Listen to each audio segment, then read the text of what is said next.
Well, it is never too early for chicken, and this morning we're making it with a nice Italian style. Yeah, for Indian breakfast. style. Oh, is it? Oh,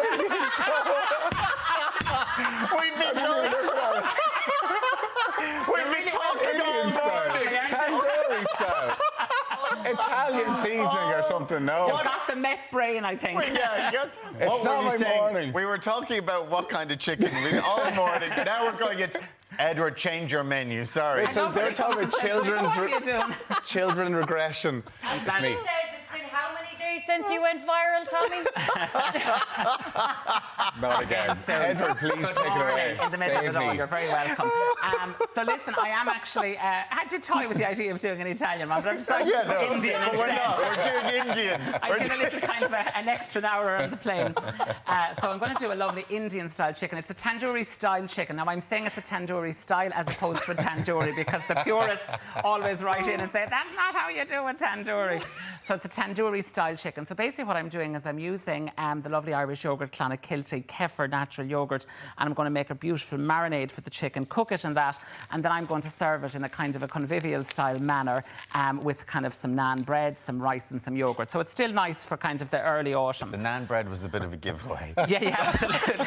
Do you not have that with your spaghetti bolognese? I thought it was garlic bread. Now, in there, I'm going to put the autocue. When am I going to learn? When am I going to learn? The fundamentals are key. Now, anyway, leave them alone. Thank you, Ed. There we Thank have you, it. Ed. Some of the On lovely... with the menu. On with the menu. Some of the lovely yoghurt in there. I'm going to put some spices. So I've got a little bit of the chilli powder. Chilli powder. I've got a little bit of chilli powder. garam masala. I'll roast the mouth off you now with it. A little bit of garam masala, and I've got a little bit of turmeric as well. Into that, I'm going to put a little bit of lemon juice. So that's the juice of half a lemon I'm going to pop in there. And then what I've got is a couple of the other key aromatics that really work well with marinades. So I've got some lovely ginger, so I'm going to put in some fresh ginger in there, and I've got a couple of cloves of garlic, which I've just roughly chopped. I'm going to give that a little mix around. So I've just put on the glove there, give that a little mix around, and think of that lovely yoghurt marinade as a kind of a key marinade for maybe things like lamb cutlets, for pork chops, or as I said, the chicken piece as well. We're gorgeous on lamb cutlets, really, really nice on lamb cutlets. Rough garlic? Why not chop You could right put down? it, it's not a deal breaker. That'd be quite big chunks, isn't it? It is quite big chunks, but when that cooks down, and particularly, remember, we've got the yoghurt, which acts as the kind of a tenderizer that will kind of cook down really nicely. But I just think it just gives the chicken a bit of textural interest, the ginger, when it's kind of roasted, and that marinade will be likewise. So into that, then, you can just leave it to marinade if you have the time, or what I'm going to do is just put it straight out in the marinade. So I'm using the marinade to cook the chicken as well, which will work really, really nicely. Would you leave them in the fridge for a few hours? Yeah, absolutely. So if you have the time, the ones that I have in the oven, I marinated last evening, and they've had the whole night to marinate, and they're just really nice. So there's got a really depth of flavour there. So I'm going to pop that into the oven in just a second. In the meantime, what I'm going to do is a couple of things to go with it. So I've got some lovely cucumber here. So I've just got some thinly sliced cucumber, and I'm going to make almost like what we might understand as a raita sort of thing, just a nice cooling element to that. So I've got some lovely fresh mint just from a pot outside the door just before it starts to head on its merry way to mint heaven for the winter. So just tear in some rough mint in there.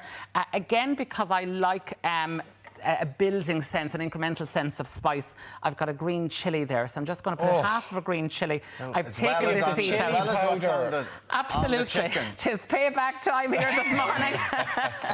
Now, that's basically that. But in the chilli, the mint, and more also yogurt. what I've got is I've got another little bit of our yogurt. And this has the kefir. So again, it has that lovely fermented taste. So again, it'll be nice and sharp and nice and tart. So give that a little mix around. And that's just gorgeous. I mean, think of that with your curries. Think of it even with a lovely kind of a hot stir fry or something. It's really, really gorgeous. Particularly nice now if you just had even a plain fillet of pan-fried salmon, it would be gorgeous with that as well. A little accompaniment. A little accompaniment. So what I've got here is I've just cooked up a little bit of rice. OK, so I'm just going to give you a spoon of rice. I've got a little bit of salad. I've got some of the naan bread. And then I'm going to put some of the Indian, not to be confused with the Italian-style chicken, on top of that. Either way, yeah. But look at it. what it does is you just get that gorgeous sense of browning in the oven. Look at where the edges of that crisp up, and you've got those lovely curried colours. So I'm just going to pop a couple of pieces of that on the top, just like so, to give you a taste. And then I'm going to use some of our cucumber, which will give you that nice cooling element as well. And then I'm just going to finish it off with a lovely wedge of lime.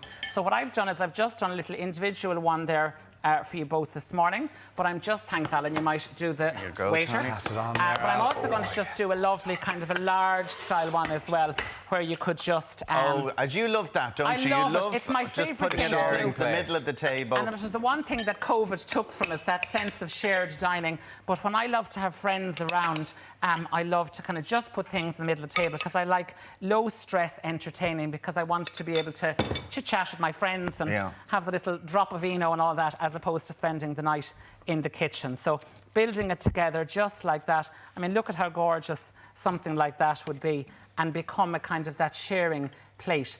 And again, of course, when you're doing any of these authentic global type cuisines, you know, we learn all about culture at the table, don't we, when you get that sense of and like food. you can be talking about where in Italy you want to go on holidays.